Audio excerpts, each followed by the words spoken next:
You think you can't stop thinking about them because you really like them. But what if you're not actually addicted to the person? What if you're addicted to the uncertainty they left behind? Because sometimes the person who occupies your mind the most isn't the person who deserves your attention. It's the person who never gave you a clear answer. Why did they get close to me? Why did they suddenly change? Did they ever really like me? Will they come back? And that tiny word, maybe, can keep someone living in your head for months. Here's what your brain is actually doing. When something ends clearly, your mind can eventually accept it. But when someone leaves you confused, your brain keeps trying to complete the story. It's like reading a book and having the final chapter ripped out. You don't keep thinking about it because the story was perfect.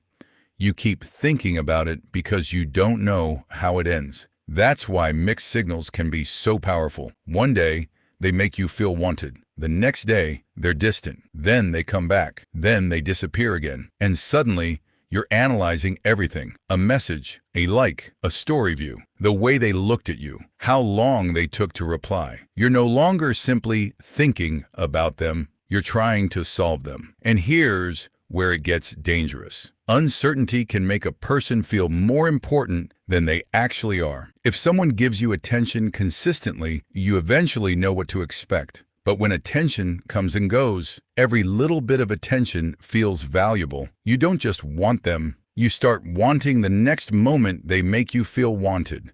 That's the cycle.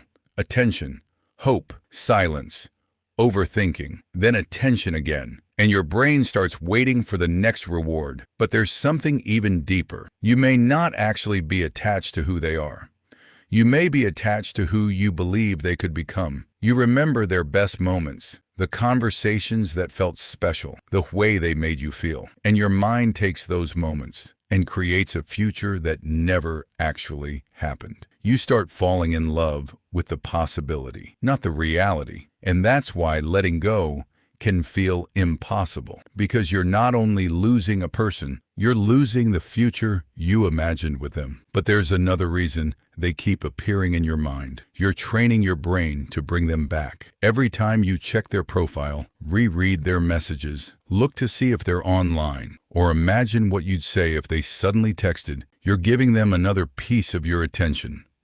And your brain learns, this person is important. Think about them again. So when you tell yourself, stop thinking about them, you're often fighting the symptom without changing the habit. Instead, ask yourself a different question. What am I actually hoping to get from this person? Closure? Validation?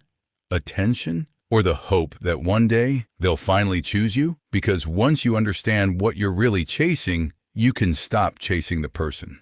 And here's the question I want you to seriously ask yourself. If they came back tomorrow exactly as they were before, same effort, same inconsistency, same behavior, would you actually want them?